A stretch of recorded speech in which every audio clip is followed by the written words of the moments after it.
Maybe Ladd's mad at me when you asked who I thought was going to win the tournament. I probably should have picked him. He's my teammate of about 10 years. If he had bowled today, the way he bowled yesterday, there's no doubt I would have picked him. But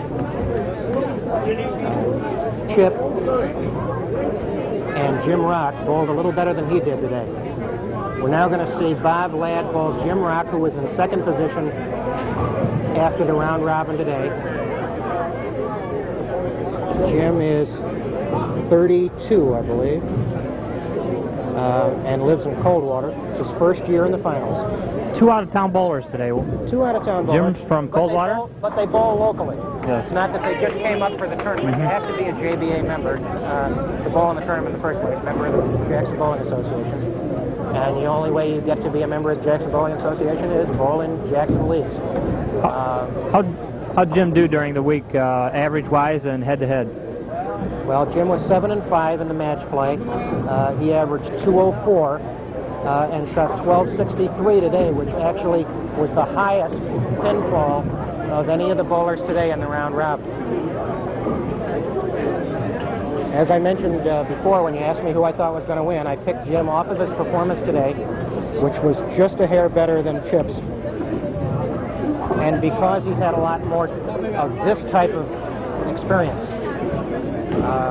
He bowls in a traveling league on the weekends, quite often called the Michigan Majors, with quite a few of the better bowlers in the state, quite a few of the professional bowlers. And they move from house to house all around the state. You mentioned a story the other day about how he bowled up in Essexville? Yeah, he bowled in Essexville about a month ago, I think, and shot 300 in that Michigan Majors tournament. And in the head-to-head situation, he tied. The fellow he bowled against also shot 300. Very unusual. I think people are standing in line to bowl him to those conditions. Lane conditions are a touchy subject, particularly with those of us who think we know something about the game. We're accused, I think, of being more critical of lane conditions than the average bowler, and we probably are. We, like everybody else, are human and tend to blame outside agencies on our own failings sometimes. All right, Jim. Only one left-hander made it into the final 12, and he was exempt because he was the defending champ. So it was a tough lane for left-handers. Funny you should mention that since I'm left-handed.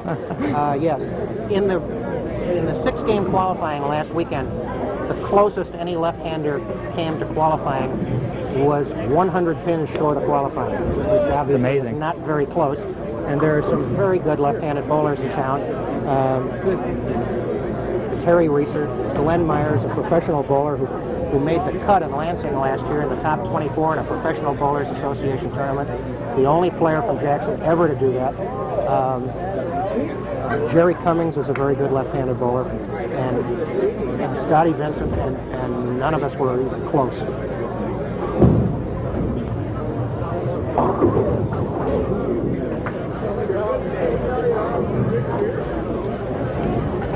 That was Jim Rock's first ball after several practice balls. Starting on lane 5, he will start first and finish first. High on the nose. He'll also play inside like Bob Ladd does. Good pickup by Jim Rock to start out. We're in round 3 of today's Masters Finals with Jim Rock against Bob Ladd. Jim has also changed balls from the ball he was using earlier today. He was using a very soft rubber ball, an angle, earlier in the day, and his ball was finishing very hard. He's now using a plastic ball. The ball probably will not finish quite as hard. He probably feels these lanes are hooking a little bit more than they did earlier. Bob Ladd, frame 1. Left to 5. Not enough finish on that ball. Right where he wanted it, but the ball didn't finish quite hard enough. An easy spare 5. Bob, you'll notice, takes a very short backswing, so it would be very difficult for him to throw the ball real hard. He's one of the more deliberate bowlers today, too. Yes, he's slow. Some have actually two ways about it. Very slow. It's not like professional bowling where you get a stroke penalty. Huh? That's right.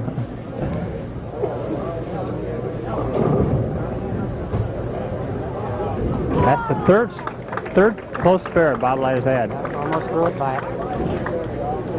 Both spared in the first.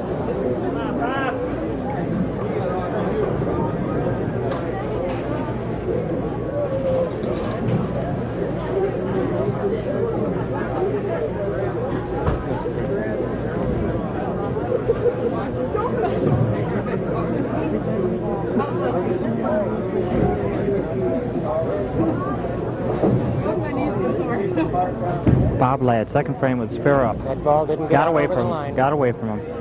And it slid past the head of him. Very hard spare now. 2, 4, 5, 7. And the difficulty here is if you throw the ball high on the 2-pin, you're liable to chop off the 5.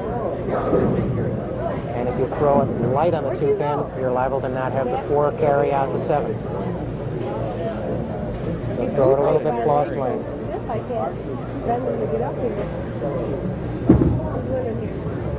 That's a good shot. cover. Good cover by Bob Play Ladd. that shot. You do not want to throw the ball, Brooklyn, ordinarily across the pins. But on that particular shot, you do want to throw the ball across the 2-pin and hit the 2-4-7 with the ball. That's your best chance of making the spare. Jim Rock, second frame with a spare up. He has a 4-pin lead by virtue of Ladd's bad count, 6 pins in the second frame. High. Hey, rewind. A little bit fortunate there. That's 3 pins. Now he switched balls on that particular ball. He threw a soft rubber ball for that particular shot, and he's switching balls now to shoot at his spare.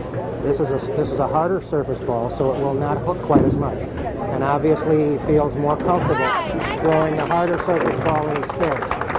So he's throwing the softer ball for more power on his strike shot. Good pickup by Jim Rock, second frame.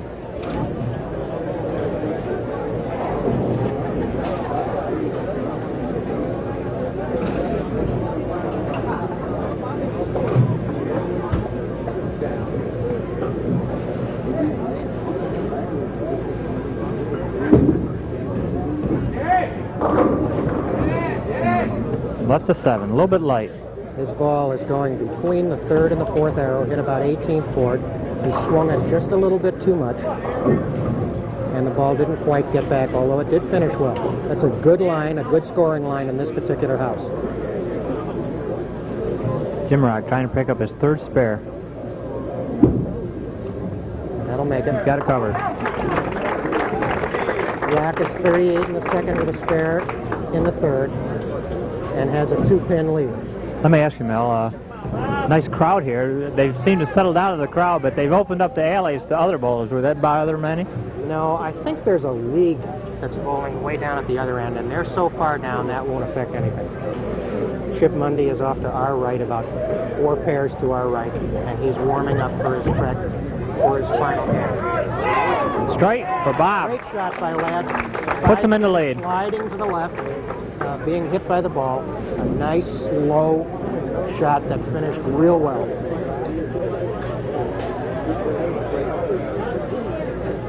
Bob Ladd, the veteran of the field. His experience may be showing right now. Experience like he has can never hurt.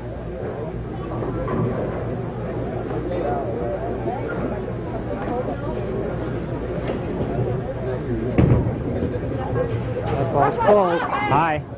Yeah, he pulled that one. Crossed over.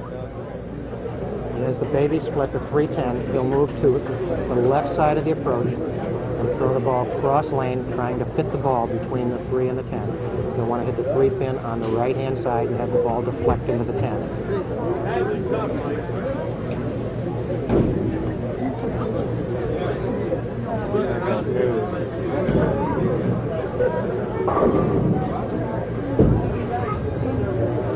Made it. There it is. Good cover by Bob Very good Ladd. shot when he needed it.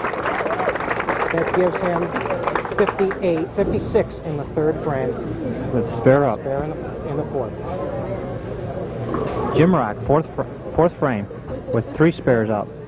And he has a 2-pin lead. Jim Rock has a 2-pin lead.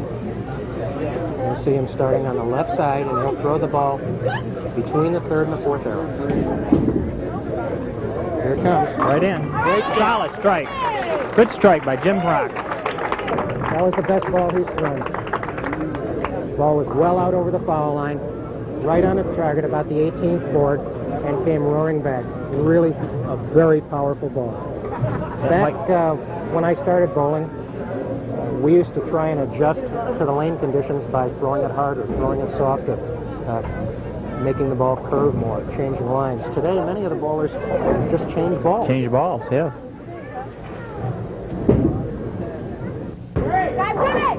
Oh!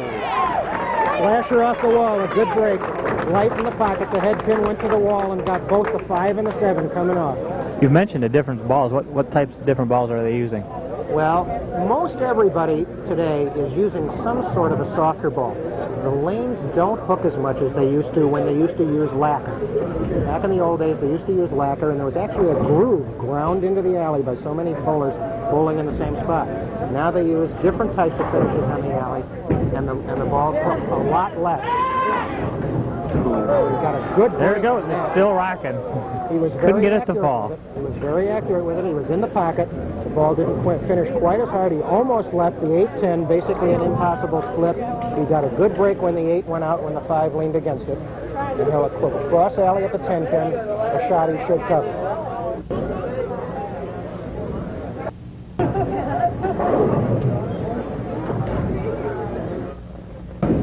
Bob Ladd trying to pick up his spare in the 5th frame. He covers it. Covered. That's 75 in the 4th and a spare in the 5th. Rock has a 13-pin lead by virtue of his double in the 4th and the 5th.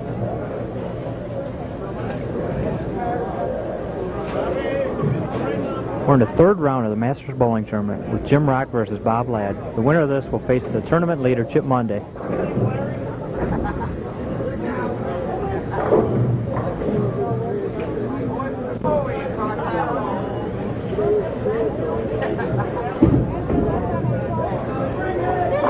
A little bit light again. He's forcing Another it good again. break. A little Very light good. in the pocket. His ball is not finishing quite as hard. Head pin went to the wall and got the 5. It did not get the 7, but it did break up the split. Here's his nemesis pin, the 7 The pin. 7 pin again for Bob But I Ladd. think he seems to have less of a problem on this kind of a condition, making the 7 pin going cross alley at it.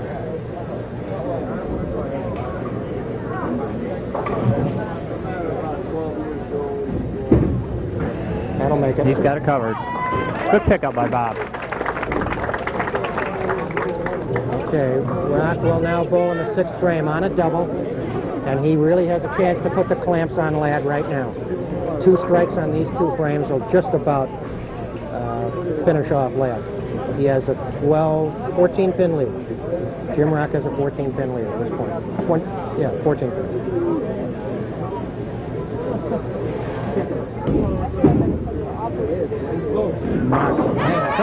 Solid strike for Jim Rock here in the 6th frame. Triple for Jim. A big triple for Jim Rock. 24-pin lead now, going for 34 with this strike.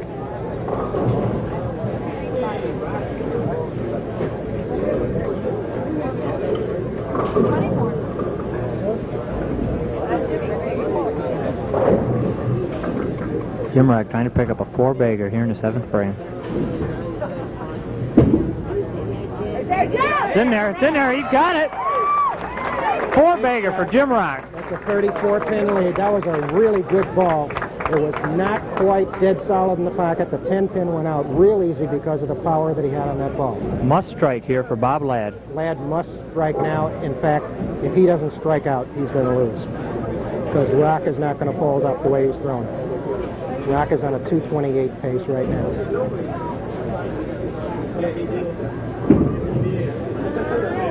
A little bit light. Couldn't carry it. Bob's ball is not finishing quite as hard as he would like it to.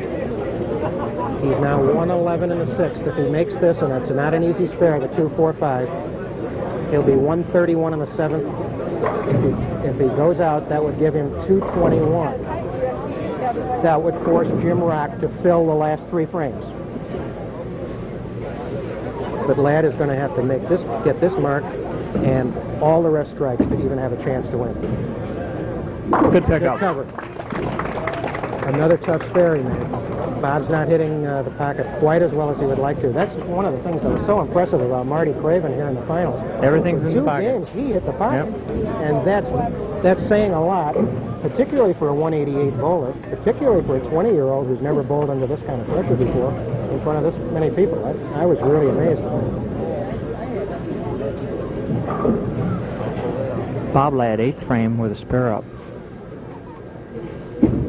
Needs a strike. That's a good shot. There it is. Solid 7 Left pin. to 7. A solid 7 pin right when he needed the strike. That was a really good shot when he needed it. The 4 pin, instead of going to the left, hitting the 7 pin and carrying it out easily, went straight back. Fell just to the right of the 7 pin. He'll move to the right-hand side of the approach, throw it cross lane. That gives him 130 and a 7.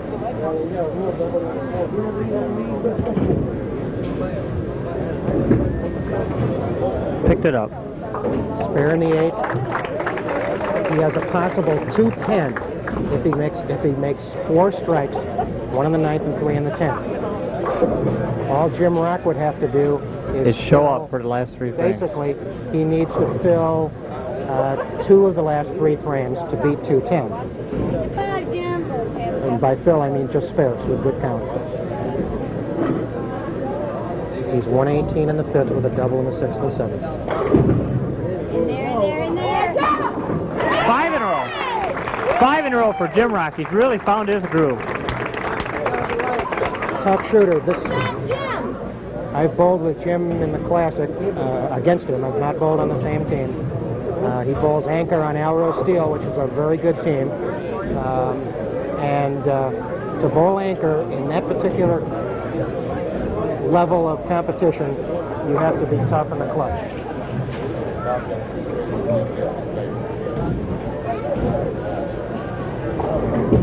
Going for 6 in a row. That one's there. A little bit high. Jumped at the last minute. Yep. Big split. Jumped in the last minute. 4-7-9. This is a makeable split. He very well may not go for it. Play safe and go for the 2. He very well may just play two pins. That would give him 203 in the 9th frame, and he would not even need a mark in the 10th, even if Bob fills out.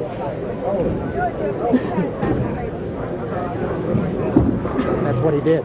Went for the 2. Went for the sure 2. Very smart by Jim Rock. That's the correct shot under those conditions.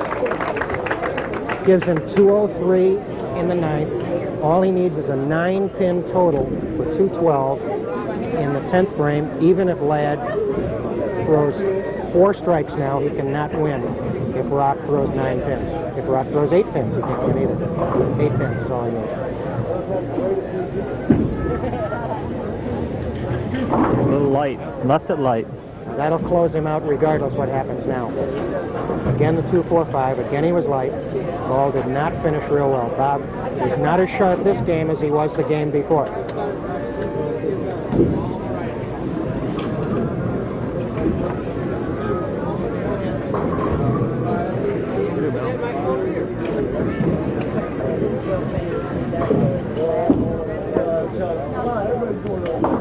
Good cover. Bob's making his spares. He's throwing the ball very well in his spares. He's not quite as sharp on his first ball as he was the first game that he bowled.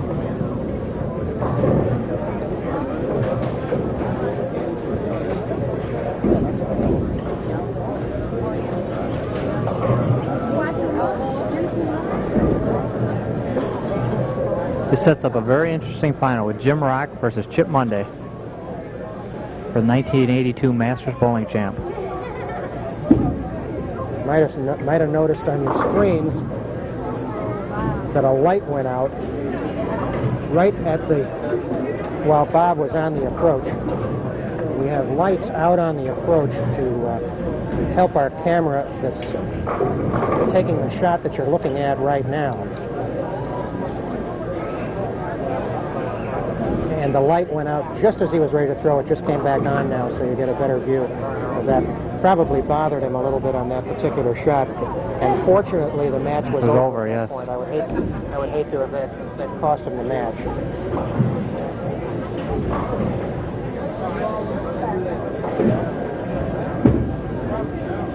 Another good cover and another hard spare. Good pickup by Bob. We'll have to give Bob a hard time. He's going to get a patch for an all-spare game. Just what he didn't need at this particular point in time. He made 10 straight spares. Full count will give him 184.